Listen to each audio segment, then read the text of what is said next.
This episode of Fertile Talks is sponsored by ILMeds.co, an international mail order pharmacy specializing in fertility medications. If you're looking to save significantly on your fertility treatments without compromising on quality, ILMeds.co is an excellent choice, offering up to 80% of retail prices. And as a special offer to our listeners, use the code FT24 at checkout to receive a $50 discount on your order. For your convenience, you can find a link to their website in the episode show notes. Thank you, and let's get started.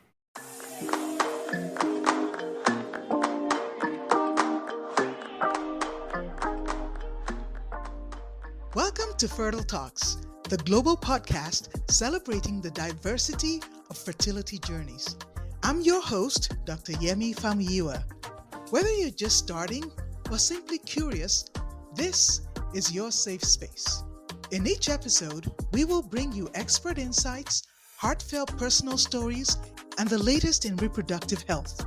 Our goal is to break down barriers, tackle stigma, and provide support and hope.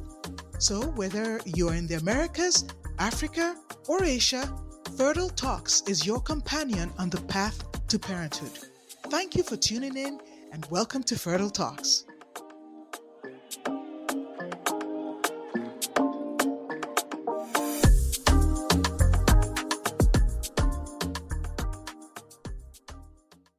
Hi, and welcome to the show. Subscribe at kevinmd.com/podcast and get CME for this episode by clicking on the CME link in the show notes. Today, we welcome Yemi Famuyiwa. She's a fertility specialist, and today's Kevin MD article is Microplastics and Fertility, Uncovering the Hidden Risks to Reproductive Health. Yemi, welcome to the show. Thank you. Thank you, Kevin. So let's start by briefly sharing your story and journey. So I'm originally from Nigeria, came many, many moons ago to go to college. We call it Seeking the Golden Fleece from Nigeria. And I went to Kent State. And from there, I went to Emory in Atlanta. I had a great time. And from Atlanta, I came over to Georgetown in DC, did my residency in OBGYN. And I really loved the area. So I stayed in the area. I went to NIH for my fellowship in reproductive endocrinology and fertility. And I love science, love being in the lab. It's doing great benchmark research. But then I really like people. I like interacting with people. So I felt, it was time to go more into what I love, which is just really helping my patients. Wonderful. And you're a fertility specialist. Tell us about some of the rewards and challenges of the field today. Oh, wow. Yeah. Well, rewards is just self-evident. You're helping people, develop, build their families. I tell you, I also tend to be close to my patients. So I get involved, not involved. They invite me to certain milestones. Last year, I got invited to one set of twins. They had their high school graduation and full scholarships to college. And the fact that they still, it's like a part of their life now. I was walking in the hospital the other day, and this lady called, Dr. Famuyiwa, Dr. Famuyiwa. Her baby was from 16 years ago, right? Or I live in a small community, so sometimes I'll go for a coffee or go to Starbucks or whatever, and I'll run into my old patients. So you see them at different milestones of their lives, and it's this feeling you never get over it. There's a, for instance, I to do fertility, you go through a GYN, you deliver babies. I've delivered thousands of babies before I did my fellowship. And there's a certain rush, there's a certain joy of the moment when you birth a life. Mm-hmm. Well, that joy just multiplies when you see a life come into being right in front of your eyes. That's what fertility is. And to me, there's nothing like that in the world. So I tremendously really love my patients and love helping them. And I see a lot of patients from diverse communities. I'm originally from Nigeria, like I said. So I have a lot of Africans, I have a lot of Asians, a lot of South Americans, and the culture of view that I bring to the practice. Because some of my patients, they're afraid. They don't know where to seek for help. They don't, they don't know how to navigate the system. Mm-hmm. So helping them navigate the system and seeing them build their families is really truly rewarding. What are the challenges? Insurance. Insurance. Going to battle with insurance companies can, yeah, that's one of the big challenges. And another challenge is for some of my patients, not all, getting the word out so they don't feel intimidated about access to care. I'm sure you've read all the literature coming out Mm-hmm. saying that people of minority background sometimes get the short end. And that is true because they're intimidated. They may not know where to seek care.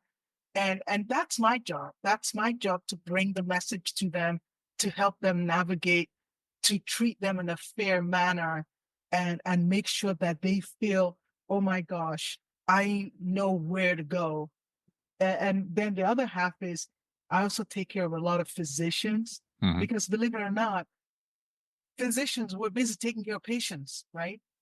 We don't stop to take care of ourselves. So, Yeah. so I want to spread the message to my fellow doctors to extend that hand of grace, to say, I hear you, I feel you, I've been there, I've done that. Let me show you the way so that you also have a good ending. All right. So let's talk about your KevinMD article, Yeah. Microplastics and Fertility, Uncovering the Hidden Risks to Reproductive Health. For Mhm. those who didn't get a chance to read your article, tell us what it's about. Okay, so my article focused on the presence of microplastics in fertility. And, why would I even be interested in that? We know fertility is declining. It used to be 1 in 8. Now they say 1 in 6. By the way, in physicians, it's 1 in 4, 1 in 3. Female physicians have fertility issues. We have whole countries now. South Korea, the fertility rate is below replacement, right? Now, when I started years ago, I can even within my practice see a steady decline in semen quality. What happened over the last, 20, 30, 40 years? Why is fertility declining? Men today are less fertile than their grandparents. Hmm. What's going on? And then you see young women coming in. You used to think that women over the age of 40 were the ones that had abnormal egg quality. Not anymore. You're seeing that in younger and younger age. And so getting involved and reading about what is going on, what is in the environment, why are we seeing some of these things?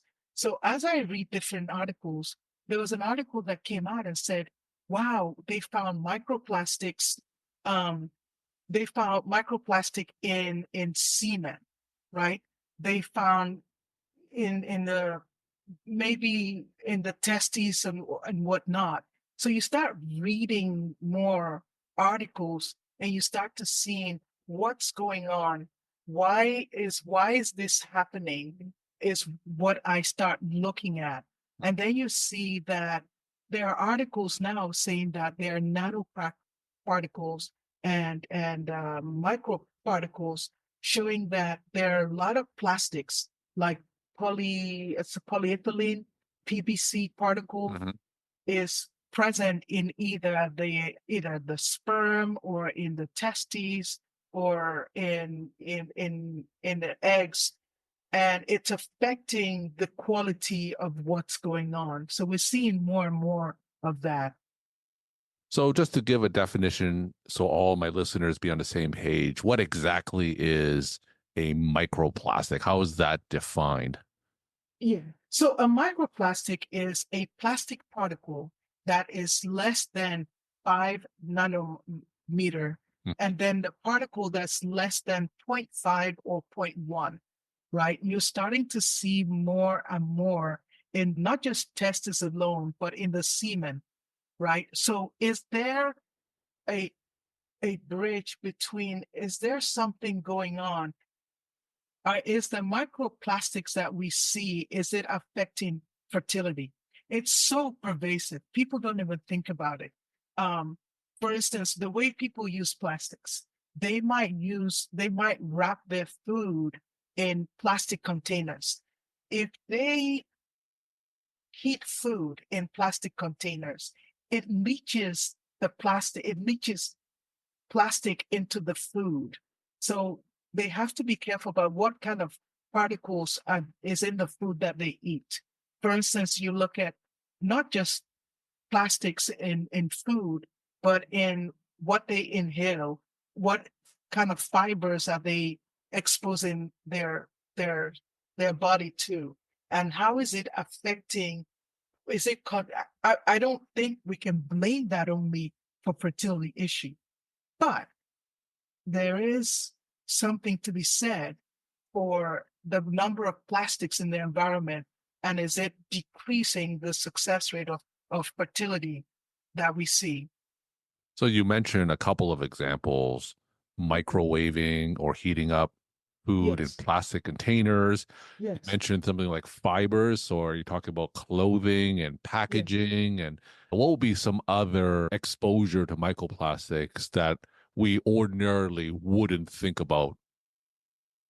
I think fiber, for instance, the synthetic materials that patients wear in their clothing, there's now been studies where people are recommending, well, the government is trying to advocate changing the filter in the washing machines, Mm. right? How can you filter the clothing coming through the washing machine, for instance? Some material leave microfibers. I think one of the biggest one is the fact that a lot of people don't realize that if you heat food in plastic, you're leaching so much plastic into that. I mean, granted, plastics are everywhere, but there's some things we can do to decrease how much plastics we're using. People don't realize that when you drink hot beverages, now I don't advocate people who drink a lot of coffee when they're trying to get pregnant. That's another topic. But if you're drinking coffee out of those K cups and whatever, and you heat up the water to go through the K cups, you're drinking some plastic with your coffee, right? So maybe you shouldn't be doing that. If you're, and I know in the African community, a lot of people eat fufu, for instance, but they wrap it, they package it in plastic, and that's how it's packaged and sold. And then some people, when they warm it, they just throw it in the microwave and heat it up with the plastic. Some of that plastic outright just melts in the food, Mm. and they don't think anything of consuming that, right? So I think that my goal is to just make people more aware. Pay attention to what you're putting in your body, what's around you, because that may have an impact on fertility. Now, are there any studies that look at the mechanism by which the accumulation of these microplastic and reproductive organs actually happens? I think most of the studies have looked at what environmental exposure, what's food that you eat that may have plastic contaminants. I know a lot of the microplastics has to do with artificial fiber of clothing, for instance. So a lot of that fiber from clothings that maybe your non-cotton clothing has a lot of microplastics in it. So I think that if you look at what do you eat, what do you put on your body, also things like BPA, right, or the phthalates, people don't consider that's highly present in makeup. And a lot of women just slather the makeup on. And I always tell them, read the fine in the ingredients. I had a patient just today who's pregnant who said, oh, can I show you something I'm using for my face? It's a lightening cream. I'm like, well, let me see what that is. And I looked at the ingredient and it's a carcinogen, right? It's a carcinogen. And I had to show that to her. Like, I don't think this is a good idea. So most people are not paying attention, or they'll use a deodorant that has aluminum in it. Mhm. And then you have to tell them, maybe you don't want to use an aluminum containing deodorant.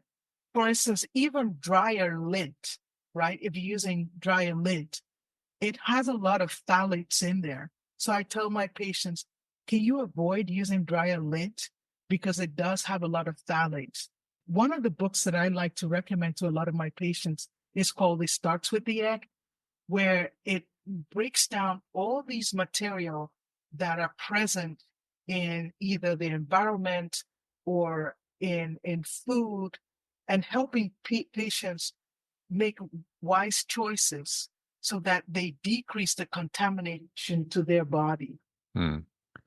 So when patients come to see you for fertility issues, do you devote a segment of time specifically addressing their potential exposure to microplastics? I devote a certain amount of my time, not just to microplastics. I talk about what's in their environment. I talk about what kind of makeup they use. I talk about things around their house and how, so that it's more like, to me, an awareness, not just microplastics. That's one of the things I talk about, but I devote a whole segment of my consultation to make them aware of what's in the environment. That's part of my consultation. It's more holistic. And another part of my consultation is I'm going over what kind of food is healthy for you. And I do give my patients a brochure. So the diet that I advise patients to follow is more like the Greek diet, where it's more plant-based, more. Now, I don't tell people to go off protein at all. In fact, I think fish is very healthy, but eating healthy vegetables, healthy fruits, nuts, and making sure that if you eating fruits, you want to avoid the one that is heavily laced with pesticides. Mhm. So I see myself more just advising patients on better lifestyle. What are some practical steps that patients can take? You suggested so many things that they can do, but what are some practical steps they could do to reduce their exposure to microplastics in their daily life? I would recommend my patients pay attention to what kind of food that they're Food. eating. Mhm. Look at what kind of fiber clothing do you have. Not only just look at what kind of makeup that they use. I always tell them, what kind of makeup are you exposing yourself to? Does it have a lot of phthalates in there? You cannot totally decrease the amount of phthalates you have, but you can decrease the quantity by a certain amount. So my goal is mostly just education, educating my patients on the best practices for them. And then, how about from a policy standpoint? Are there any government initiatives that you see going forward that would reduce the number of Yeah, yeah. microplastics that's being produced? I think there's an initiative out there now. They're going to try and expose. I think there's a policy to push towards having having filter on dryers. Hmm. I think that's more and more of the policies. You're seeing more and more of that to filter out the dryers. If you can put filter on the dryers, you drastically cut down the number of microplastics. That another thing too, for people who drink hard water or tap water, they can boil it, and it doesn't work for soft water. If you boil hard water, the calcium in it binds up the microplastics and you can filter it out. So those are simple ways that you can use to decrease the plastic exposure. We're talking to Yemi Famuyiwa. She's a fertility specialist. Today's KevinMD article is Microplastics and Fertility, Uncovering the Hidden Risks to Reproductive Health. Yemi, we'll end with some of your take-home messages that you want to leave with the KevinMD audience. I think I want to leave with my audience. Please pay attention. Pay attention to what you put in your body. Pay attention to what you put on your body. Pay attention to your environment. And maybe we can start to reverse some of this decline of fertility that we're seeing worldwide, not just in one country, it's worldwide. Yemi, thanks again for sharing your perspective and insight. Thanks again for coming on the show. Thank you so much, Kevin. I've enjoyed it.